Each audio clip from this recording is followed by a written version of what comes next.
आणि बारामती, त्यातल्या बारामती पोटनिवडणुकीकडे सगळ्यांचं लक्ष आहे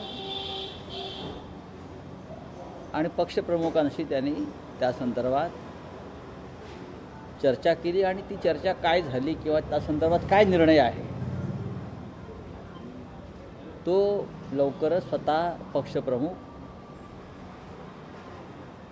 पत्रकार परिषद घेऊन आपल्याशी संवाद साधतील. सुनेत्रा पवार यांनी उद्धव ठाकरेंकडे पाठिंब्याची मागणी केली आहे. नक्कीच पाठिंबा असताना काँग्रेसची मात्र भूमिका आहे. काँग्रेस निवडणूक बारामती पोटनिवडणूक लढण्यावर ठाम आहे. त्यांचे प्रदेशाध्यक्ष म्हणतात आम्ही ठाम आहोत आणि आमच्याकडे ती प्रोसेस पण सुरू झाली. हो, मी सुद्धा माहिती घेतली की त्यांनी 4 ते 5 उमेदवारांच्या मुलाखती घेतलेल्या आहेत. उमेदवार ठरवण्यासंदर्भात त्यांच्या पक्षामध्ये हालचाली सुरू आहे. हा त्यांच्या पक्षाचा एक निर्णय आहे. महाविकास आघाडीत जरी असलो, आता उद्धव ठाकरे साहेबसुद्धा काय निर्णय घेतात एकत्र बसून हे सुद्धा आपल्याला कळेल.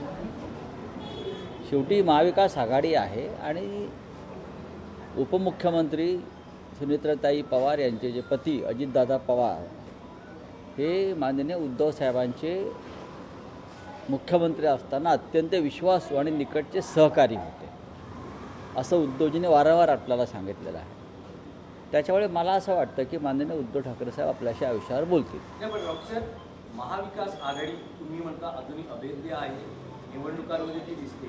तर अशा वेळेस काँग्रेसची ही जी भूमिका आहे, तुम्ही महाविकास आघाडीतले एक मोठे नेते आहात, तुम्हाला ही काँग्रेसची भूमिका पटते का? बघा, सुनेत्राताई पवारांचा पक्ष महाविकास आघाडीत नाही ना, तो भारतीय जनता पक्षाबरोबर आहे. त्याच्यामुळे काँग्रेस पक्ष जर काही वेगळा निर्णय घेत असेल असं दिसतं आहे, तर त्याच्यामध्ये मला असं वाटत नाही की कुठे महाविकास आघाडी म्हणून त्याच्यामध्ये आम्ही लक्ष घातलं पाहिजे. पण उद्धवजींचं आणि अजितदादांचं एक भावनिक नातं होतं. त्याच्यामुळे आता उद्धवजी काय निर्णय घेत आहेत